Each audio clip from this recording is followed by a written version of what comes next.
All right, our third section in chapter 29. We're at verse 17. Listen to this one carefully, parents. Discipline your son, and he will give you peace. He will bring delight to your soul. I don't like disciplining my children. I would like to only be able to shower love and joy and play with them and eat with them and laugh with them. And if that were the way things went, it would be a terrible, terrible thing.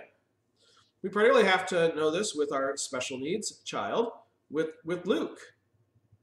I like to use rationality and reason, and I can somewhat reason with Seth, even though he's just about 7 years old. But with Luke at 8 years old, reason just doesn't work.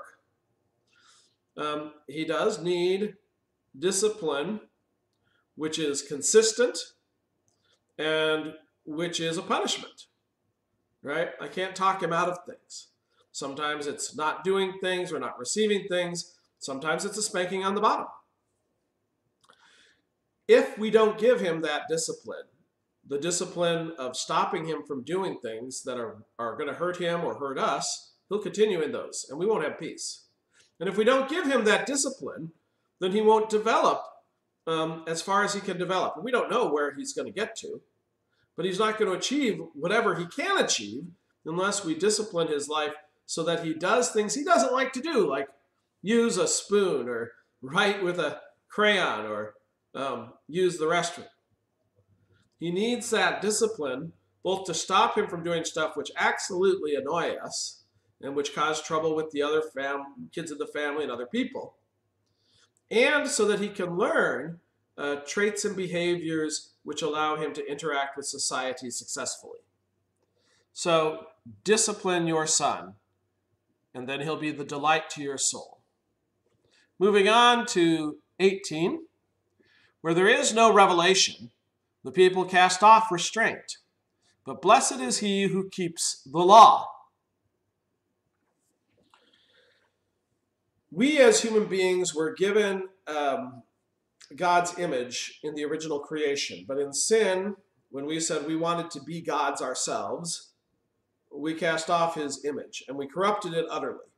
Now occasionally it kind of pops back as our conscience says, wait, that's wrong.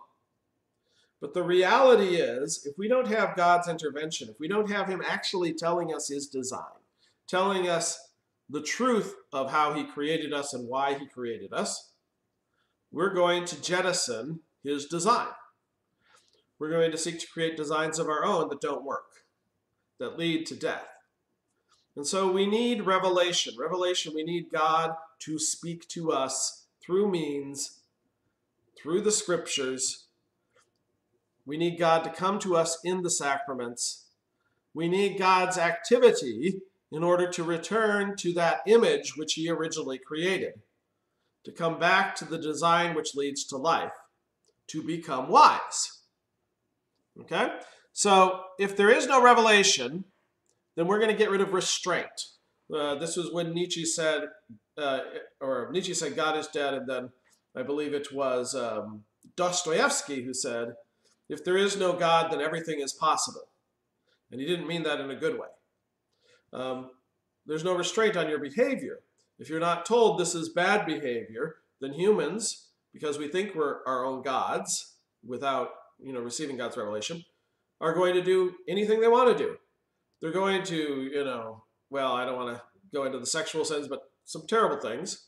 They're going to try to act in ways which utterly go against conscience, because that's what a sinful nature does. So without revelation, there's no restraint. But with revelation, God has given us the law. God is going to bless us. He'll bless us certainly in eternity, but he'll even bless us now. If you keep the law of loving your neighbor as yourself, you're going to be blessed with neighbors who love you back. If you treat your children up in the nurture and admonition of the Lord, if you instruct them, if you give them discipline, then you're going to have a much more pleasant household. And you can run through these things. All right, let's go to the next verse. 19. A servant cannot be corrected by mere words. Though he understands, he will not respond. Well, there's an interesting statement. God makes a distinction. It's an interesting one in the New Testament. He says, in Christ you are no longer a servant, you are now a son. And as a son, you're an heir to the house. Servants tend to have resentment. They tend to do things because they must or because it gets them something good. Sons do actions out of love. And I think this passage is speaking to that. You give them reason. Here's the reasons behind it.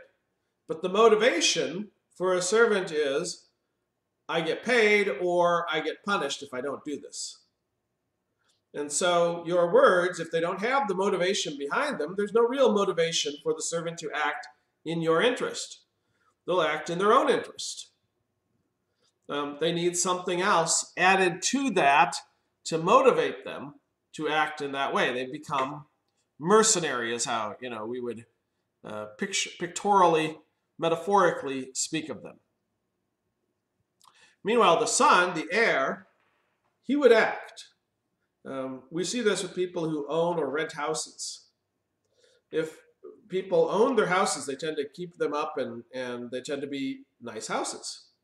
If they rent houses, unless they have the motivation, an added motivation of losing their deposit or some such, getting expelled, they probably won't keep up the house. We see this often. Moving on, 20. Do you see a man who speaks in haste? There is more hope for a fool than for him. Fool tends to be a man who speaks in haste, so I think there's an overlap. God, again and again and again, tells us to control our tongue. He tells us to take time before you speak, to think before you act, control your emotions, to have an overriding, not to get rid of your emotions, but to filter your emotions through the wisdom of God. If you speak quickly, you're going to cause problems. You're not in control of your tongue. If you say the first thing that comes to mind, people think that's a good thing. It's not. They think, well, at least he's telling the truth. No, the truth often is a really bad thing to say. Well, how does this dress make me look? Fat. Yeah, it may be useful for the person to know that they need to lose weight or that isn't the most flattering apparel. But if you just say the first thing that comes to your mind, fat, first of all, you have now caused them to be angry at you, and there's going to be repercussions for that. Secondly, you haven't motivated them to change. What you've done is you have, degraded them. And all because you didn't have the care, the time to think before you spoke.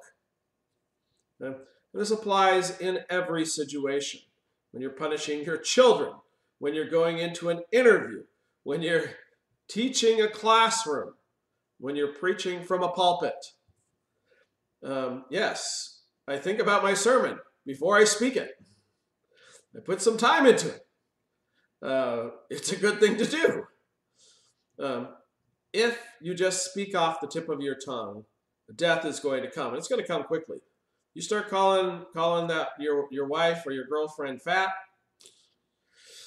I don't want to see the result. We will close there.